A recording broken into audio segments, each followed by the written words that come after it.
My name's Camilla, and I'm 30 years old. I live in a cozy house, a place full of memories, left to me by my dear grandmother. It's been my sanctuary, my little world, where everything just feels right. But, as life would have it, not everything outside these walls is as peaceful. You see, my family is a bit of a mixed bag. There's my husband John, a man of few words, who always seems to be caught in the middle of things. We've had our ups and downs, but who doesn't, right? Then there's my father-in-law, Robert. He was a gem, the kind of man who could light up a room with his smile. I always wondered how he ended up with Helen, my mother-in-law. To put it nicely, Helen is difficult. And that's me being polite. And let's not forget Lucy, John's sister. She lives nearby with her husband and kids in a rented apartment. Lucy and I never really clicked. Maybe it's because she's so much like Helen. I remember this one evening, a typical family dinner at our place.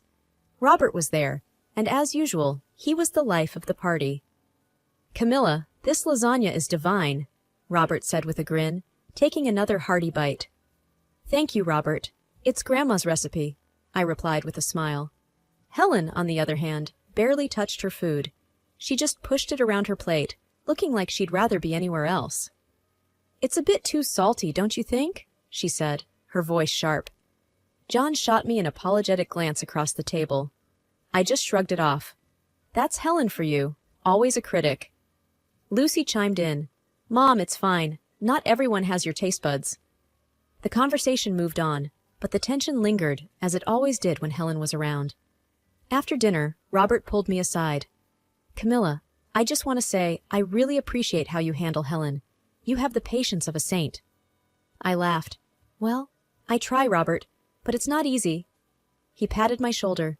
"You're doing great, dear. Just hang in there."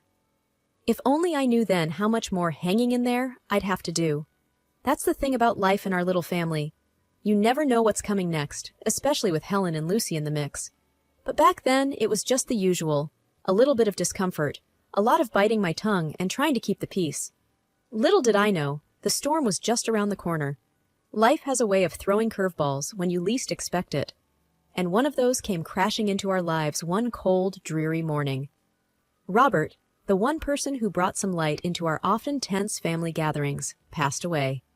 It was sudden. A heart attack, they said. He was the glue that held us all together, and without him, things started to unravel quickly. The day after we got the news, I found myself in our kitchen, a steaming cup of coffee in hand, lost in thought. John walked in, looking like he hadn't slept a wink. "He was the best dad anyone could ask for," John said, his voice heavy with sadness. I reached out, placing my hand over his. "I know, honey. He was wonderful. We're going to miss him so much." John nodded, wiping away a tear. "Mom's taking it hard. She's a mess." That wasn't hard to imagine. Helen without Robert was like a ship without a rudder, lost and directionless. And true to form, she became more difficult than ever. Every phone call with her was like walking on eggshells. A week later, we were at Helen's house. Lucy was there too, her eyes red from crying. The air was thick with grief and unspoken tension. "We need to talk about what's next for Mom," Lucy said, breaking the uneasy silence. John sighed. "Yeah, we do. She can't be alone in that big house. She needs someone around, just in case." Helen's gaze shifted to me, her eyes narrowing. "I don't want strangers in my house. What about Camilla? She's home most of the time." I felt my heart sink. This was not what I had signed up for. "Helen, maybe you could stay with Lucy. She's got more space, and the kids would love to have you around." But Helen shook her head, her lips a thin line. "Lucy's place is always so noisy, and I can't stay in this house filled with memories of Robert." The conversation went around in circles, with no one willing to back down. Lucy seemed relieved at the thought of not having her mother move in with her. John looked torn between his mother and me, not sure which side to take. We left Helen's house that day with no resolution in sight. I could feel the storm clouds gathering, a sense of dread settling over me. How were we going to navigate this? How was I going to deal with Helen under my own roof, in the house that was once my sanctuary? As we drove home, John reached for my hand. "We'll figure this out, Camilla. Together. We will defend our independence." I wanted to believe him, I really did. But deep down, I knew things were about to get a whole lot more complicated. The air was tense when we all gathered again at Helen's house. The living room felt smaller than usual, crowded with unspoken thoughts and emotions. Lucy was there, fidgeting nervously, while her husband Mark tried to look anywhere but at Helen. John and I sat on the edge of our seats, bracing for whatever was coming. "So, have we decided what to do about Mom?" Lucy finally broke the silence. Helen, who had been staring out the window, turned sharply. "I've made up my mind," she declared. "I'm giving this house to you, Lucy, and I'm moving in with Camilla and John." My jaw dropped. "What? Helen, we didn't discuss this." Lucy's face lit up, a stark contrast to the shock on mine.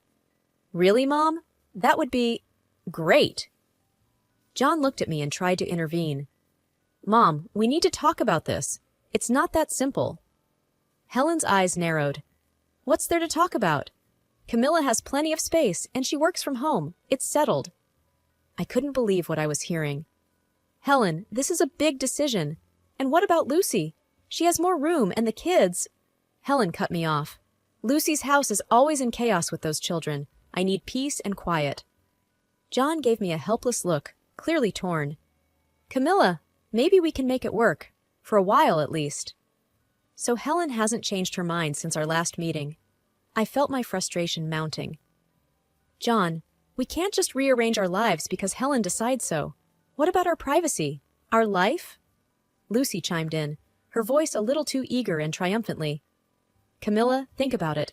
Mom needs us now. You wouldn't want her to be alone, would you?" I felt like I was being cornered, my own home slipping away from me. "It's not about that, Lucy. It's about making a decision that affects all of us. We need to think this through." But it was clear that Helen had made up her mind, and Lucy was all too happy to support her decision. John turned out to be too soft, not independent, to make a decision in our favor. As we left Helen's house that day, the weight of the situation settled heavily on my shoulders. I was about to lose the one place where I had always felt safe and at peace, my sanctuary, and there was nothing I could do about it. The days following that dreaded meeting were some of the longest in my life. I tried to argue with John, to make him see reason, but it was like talking to a brick wall. "Camilla, she's my mother. What do you want me to do? Turn her away?" It wasn't that I wanted to turn Helen away. I just wanted a say in what happened in my own home. But it seemed like my say didn't count for much. Before I knew it, the day came when Helen moved in. She arrived with more luggage than I thought possible for one person. My once serene living room was now cluttered with her things. "I hope you don't mind, Camilla. I need all my things around me," Helen said, directing the movers here and there. I forced a smile, hiding my frustration. "Of course, Helen. Make yourself at home." As the days turned into weeks, my patience wore thin. Helen had a way of making her presence felt in every corner of the house. She criticized my cooking, my cleaning, even the way I arranged the living room furniture.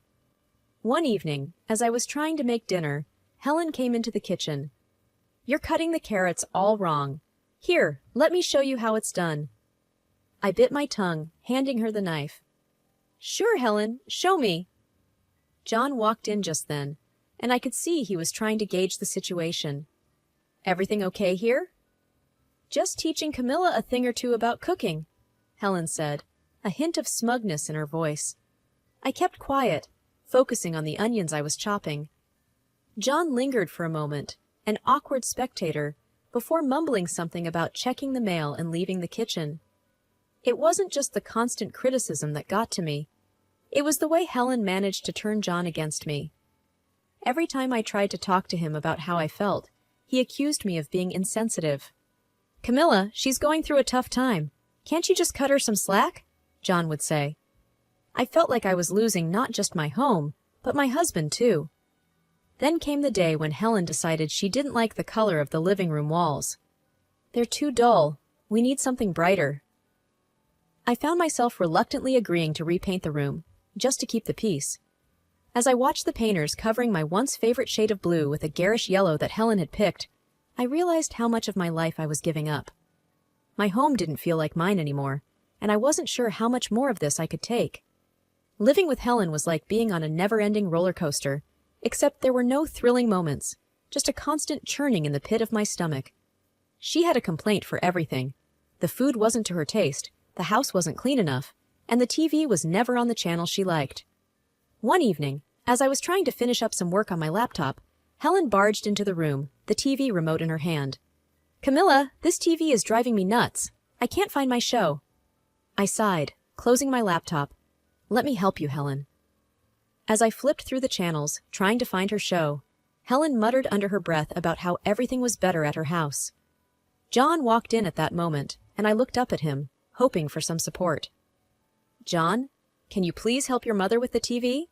I'm trying to finish my work." John frowned, looking from me to Helen. "Can't you see she's struggling, Camilla? It's just a TV show."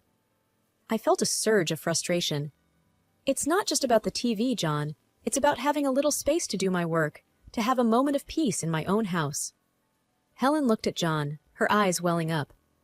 "I didn't mean to be a burden. I just wanted to watch my show."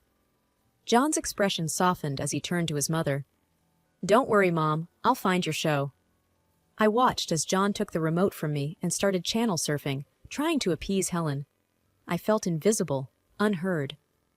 The next day, Lucy dropped by with her kids. The house was chaotic, with the kids running around and Helen trying to dictate how to entertain them. I retreated to the kitchen to prepare some snacks, feeling overwhelmed. Lucy followed me into the kitchen, a smirk on her face.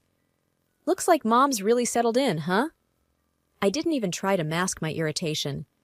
"It's a lot, Lucy. It's not easy having your entire home life turned upside down." Lucy shrugged, unconcerned.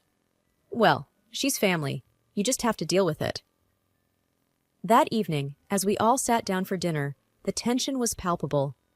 Helen criticized the pasta I made. John was silent, and Lucy's kids were restless. I finally snapped. "I can't do this anymore. I need some space, some respect in my own home." Helen gasped, and John shot me a look of disbelief. "Camilla, how can you be so selfish?" I stood up, my chair scraping loudly against the floor. "Selfish? I've been nothing but accommodating. This is my home too, John." The argument escalated, voices raised, words flying like daggers. John stormed out of the room, and Helen sat there, looking smug. That night, as I lay in bed, listening to the muffled sounds of the TV from the living room where Helen slept, I realized something had to change. I couldn't live like this anymore. But how was I going to make John see that? How was I going to reclaim my life? The days after the big argument were filled with a tense silence. John and I barely spoke, and Helen acted like she owned the place, more so than ever. I felt like a stranger in my own home, tiptoeing around to avoid any confrontations. But the universe seemed to have other plans for me. One day, I came home early from the grocery store. The house was unusually quiet. As I was putting away the groceries, I heard hushed voices coming from the living room. Curiosity got the better of me, and I tiptoed closer. It was Helen and Lucy, deep in conversation. I couldn't believe my ears when I heard what they were saying. "And now I don't have to deal with yours noisy kids all day," Helen was saying with a chuckle. Moving in with Camilla and John was the best decision. Camilla does everything around the house, and I have all the peace I want. Lucy's voice was equally gleeful. "And I get Dad's house without paying a dime. It worked out perfectly for us." My hands were shaking, and I felt a surge of anger like never before. They had been playing us all along. This wasn't about family or taking care of each other. It was a cold, calculated move. I stormed into the living room, my voice shaking with anger. "I heard everything. How could you, Helen? And you, Lucy?" Helen looked up, startled. Then her expression turned into one of defiance. "What are you talking about, Camilla? We were just chatting." Lucy tried to play innocent. "Yeah, Camilla, you must have misunderstood." But I was done being the understanding, accommodating daughter-in-law. "No, I heard you both. You've been using us, manipulating the situation for your benefit." Helen's face hardened. "You have no right to speak to me like that. I am your elder, and you should respect me." John walked in at that moment, confused. "What's going on here?" I turned to him, my eyes welling up with tears of frustration. "John, they've been using us. Your mother and sister planned all this just so they could get what they wanted." John looked from me to Helen and Lucy, his expression one of disbelief. "Is this true, Mom?" Helen started to cry, playing the victim. "She's lying, John. I would never do such a thing." John seemed torn, unsure of whom to believe. I could see the doubt in his eyes, and it broke my heart. He still didn't trust me, even after everything. That night, as I lay in bed, staring at the ceiling, I knew things couldn't go on like this. I had to take a stand for my own sanity. The next day, I was going to have a serious talk with John. It was time to put an end to this charade, one way or another. That morning, I knew it was time for a frank conversation with John. The house was quiet, the tension from the previous night still lingering in the air.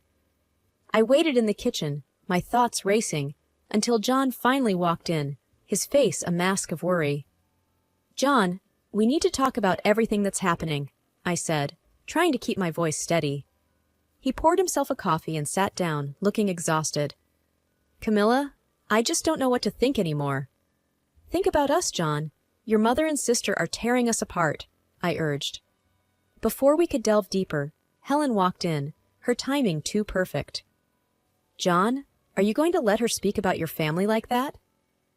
The conversation quickly heated up. I tried to explain, to make him see the truth, but Helen's presence was like a fuse, igniting John's temper. "You're being unreasonable, Camilla. How can you be so heartless towards my mother?" John's voice rose with each word. Frustrated and desperate, I shot back, "Heartless? I'm trying to save our home, our marriage." In the heat of the moment, Helen clutched her chest dramatically, gasping, "My heart? How can you do this to me?" John spun around, his anger flaring. "Look what you're doing to her, Camilla!"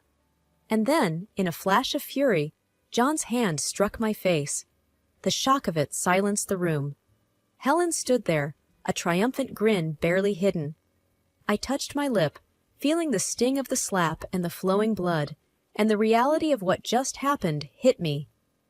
My husband had chosen his manipulative mother over me, our marriage. Without a word, I picked up the phone and called the police. As I waited for them, I began to pack Helen's and John's belongings, methodically, my movements fueled by a mix of hurt and determination. John tried to apologize, his anger now replaced with anxiety. "Camilla, I'm so sorry, I didn't mean to." But it was too late. "I'm filing for divorce, John. I can't be in a marriage where I'm not respected, where I'm not safe." The police arrived, and I explained everything. John and Helen were quiet, the reality of their situation finally dawning on them. After the police left, I dragged the suitcases to the front door. Helen's face was a picture of shock as I placed them outside. "This is your stuff. You need to leave now," I said, my voice void of any emotion. John picked up the suitcases, his eyes avoiding mine.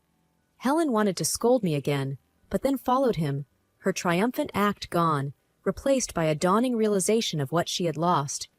As the door closed behind them, the silence of the house enveloped me. It was a painful moment, but also one of clarity. I had stood up for myself, chosen my dignity over a broken marriage. Now it was time to rebuild my life on my own terms, in my own home. After the divorce was finalized, I found myself in a quiet, almost surreal calm. My house, once a battleground of tension and conflict, was now solely mine again.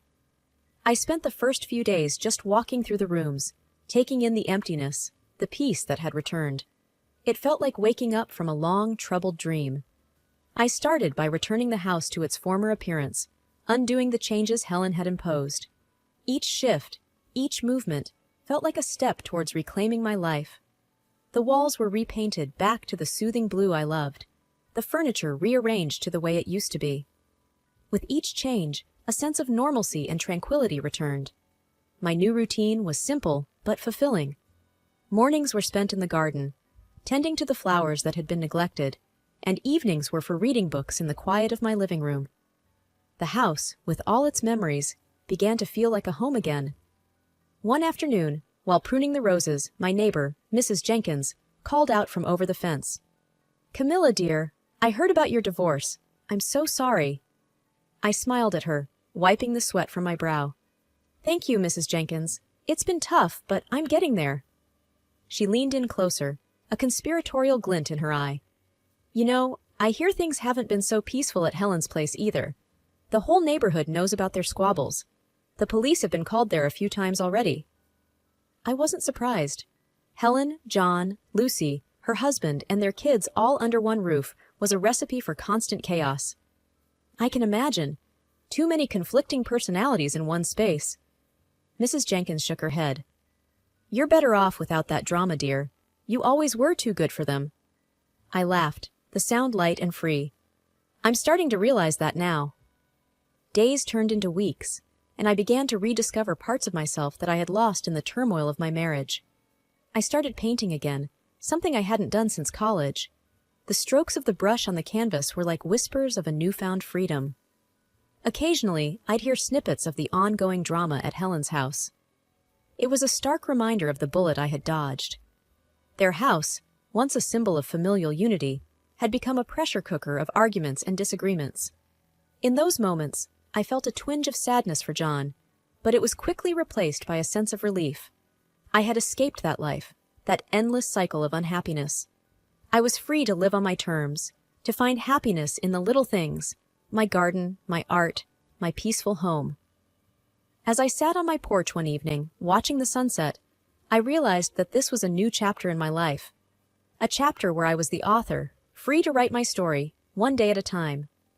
The future was uncertain, but for the first time in a long while, that uncertainty was exciting, filled with possibilities.